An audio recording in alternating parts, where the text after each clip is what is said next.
Sejarah bangsa Yahudi di Mesir, perbudakan dan pembebasan oleh Musa. Bangsa Yahudi atau Bani Israel adalah keturunan dari Nabi Yakub bin Ishak bin Ibrahim. Mereka berpindah ke Mesir pada zaman Nabi Yusuf bin Yakub, yang menjadi menteri di bawah pemerintahan Raja Fir'aun. Bangsa Yahudi mendapat perlakuan istimewa dan kemakmuran di Mesir selama masa kekuasaan Raja Fir'aun yang baik hati. Namun, setelah Raja Fir'aun yang baik hati meninggal, naiklah Raja Fir'aun yang zalim dan sombong.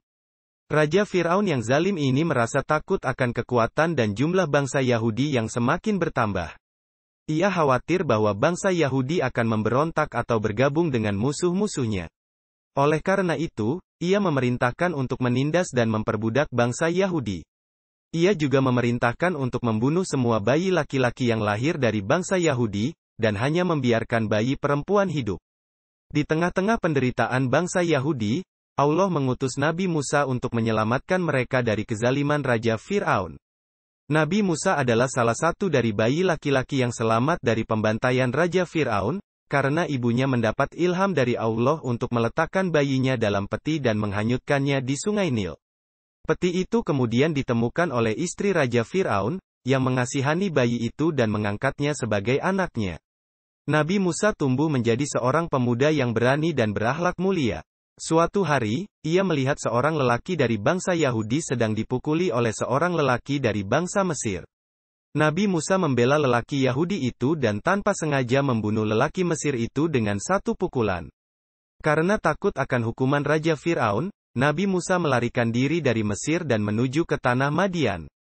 Di tanah Madian, Nabi Musa menikah dengan salah satu putri dari Nabi Syuaib. Ia tinggal bersama mertuanya selama 10 tahun, dan bekerja sebagai penggembala domba.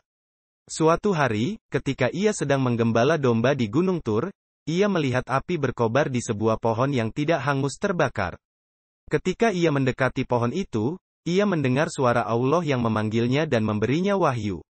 Allah menyuruh Nabi Musa untuk kembali ke Mesir dan menyeru Raja Fir'aun dan kaumnya untuk beriman kepada Allah dan membebaskan bangsa Yahudi dari perbudakan. Nabi Musa pun kembali ke Mesir bersama saudaranya, Nabi Harun, yang dijadikan pembantunya oleh Allah. Mereka berdua mendatangi Raja Fir'aun dan menyampaikan risalah Allah kepadanya. Namun, Raja Fir'aun tidak mau mendengarkan mereka. Bahkan ia menganggap mereka sebagai pesihir yang ingin menipu rakyatnya dengan mukjizat-mukjizat yang diberikan Allah kepada Nabi Musa, seperti tongkatnya yang bisa berubah menjadi ular, tangannya yang bisa bersinar putih, dan lain-lain. Raja Fir'aun menantang Nabi Musa untuk beradu sihir dengan para ahli sihirnya di hadapan rakyat Mesir. Nabi Musa menerima tantangan itu, dan pada hari yang ditentukan, ia berhadapan dengan para ahli sihir yang telah disiapkan oleh Raja Fir'aun. Para ahli sihir itu melemparkan tali-tali dan tongkat-tongkat mereka, yang tampak seperti ular-ular yang bergerak-gerak di mata penonton. Namun, ketika Nabi Musa melemparkan tongkatnya, tongkat itu berubah menjadi ular besar yang menelan semua tali dan tongkat para ahli sihir. Para ahli sihir pun tersungkur sujud dan mengakui bahwa Nabi Musa membawa kebenaran dari Allah. Raja Fir'aun marah besar melihat kekalahan para ahli sihirnya. Ia mengancam akan menyiksa dan membunuh mereka jika mereka tidak kembali kepada agamanya. Namun, para ahli sihir tetap teguh dengan iman mereka, dan bersedia mati syahid di jalan Allah. Raja Fir'aun pun memerintahkan untuk menyiksa dan membunuh mereka dengan cara yang kejam. Allah kemudian mengirimkan berbagai macam bencana dan azab kepada Raja Fir'aun dan kaumnya, seperti banjir, belalang, kutu, katak, darah, dan lain-lain. Namun, setiap kali bencana itu menimpa mereka, mereka meminta tolong kepada Nabi Musa untuk mendoakan agar bencana itu diangkat. Mereka berjanji akan beriman kepada Allah dan membebaskan bangsa Yahudi jika bencana itu berhenti. Namun, setiap kali bencana itu diangkat, mereka kembali ingkar dan mendustakan Nabi Musa. Akhirnya, Allah menyuruh Nabi Musa untuk membawa bangsa Yahudi keluar dari Mesir pada malam hari tanpa diketahui oleh Raja Fir'aun dan kaumnya. Nabi Musa pun memimpin bangsa Yahudi untuk meninggalkan Mesir dengan membawa barang-barang yang mereka bisa bawa. Mereka berjalan menuju Laut Merah, yang akan dibelah oleh Allah untuk memberi jalan kepada mereka.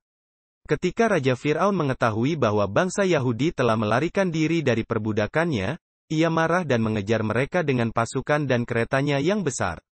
Ia berhasil mendekati mereka ketika mereka sampai di tepi Laut Merah. Bangsa Yahudi merasa ketakutan dan putus asa, karena di depan mereka ada laut yang luas, dan di belakang mereka ada Raja Fir'aun yang mengancam nyawa mereka. Namun, Nabi Musa tetap tenang dan berserah diri kepada Allah. Ia berkata kepada bangsa Yahudi, "Sesungguhnya bersama kami adalah Allah. Dia akan memberi petunjuk kepada kami." Kemudian ia memukul laut dengan tongkatnya atas perintah Allah SWT. Maka lahirlah mukjizat yang besar, Laut Merah terbelah menjadi dua bagian yang besar, dan di antara keduanya ada jalan kering yang lebar. Nabi Musa pun memimpin bangsa Yahudi untuk melewati jalan kering itu dengan cepat. Ketika mereka sudah sampai di seberang laut, Raja Fir'aun dan pasukannya juga masuk ke dalam jalan kering itu untuk mengejar mereka.